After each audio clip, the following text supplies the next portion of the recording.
និងបន្ទប់គ្មានសណ្ដាប់ធ្នាប់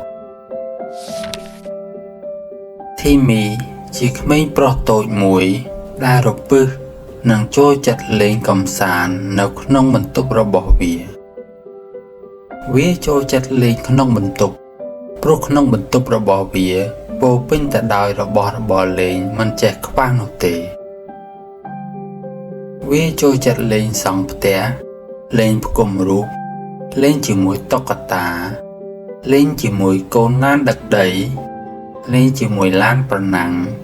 លេងផាត់ពណ៌ជាដើមរៀងរាល់ព្រឹកក្រោយពីភ្ញាក់ពីដំណេកធីមីនឹងរត់សំដៅទៅកាន់របស់លេងរបស់ខ្លួនយ៉ាងសប្បាយរីករាយដោយសារតែរបស់លេងរបស់វាច្រើនពោពាសហើយធីមី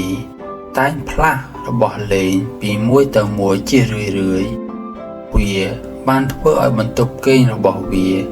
រាយប៉ាយដោយរបស់លេងដែលមើលទៅគ្មានសណ្ដាប់ធ្នាប់ពីមួយថ្ងៃទៅមួយថ្ងៃ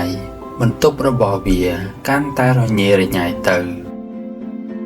តុក្កតាខ្លាឃ្មុំរបស់វាបានចូលទៅនៅក្រោមគ្រែល្បែងផ្គុំរូបរបស់វាច្របល់គ្នាជាមួយខ្មៅដៃពណ៌ហើយស្រោមជើងរបស់វាបានចូលទៅក្នុងប្រអប់របស់លេងនៅរសៀលមួយ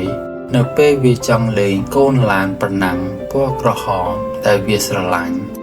ស្រាប់តែវារកឡាននេះមិនឃើញវាដើររកលើធ្នើរកមើលក្រោមគ្រែរកមើលក្នុងប្រអប់ដាក់របស់លេងនៅតែមិនឃើញ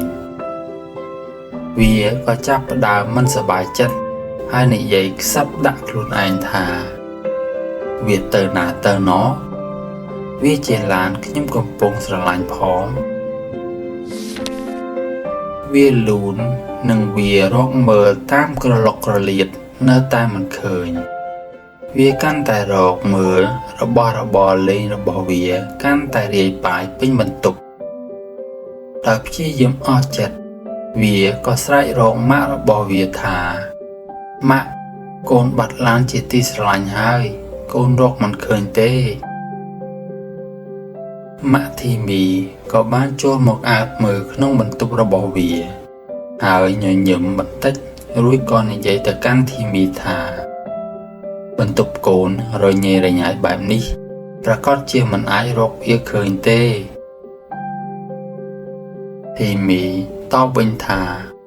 កូនគ្រាន់តែចង់លេងរបស់កូនទេតា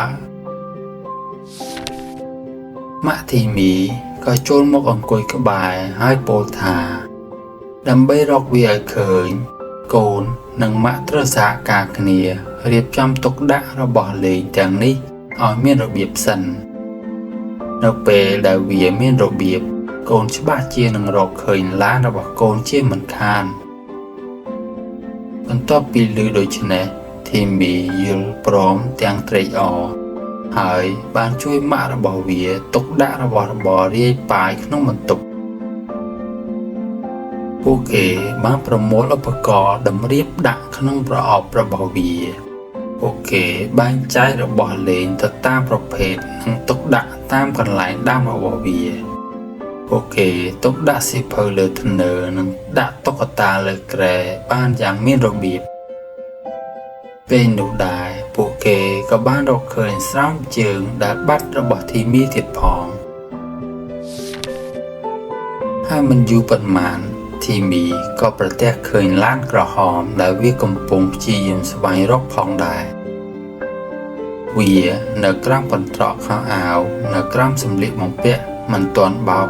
ដែលនៅជាគំនរក្នុងកន្ត្រកនោះខ្ញុំរកឃើញហើយម៉ាក់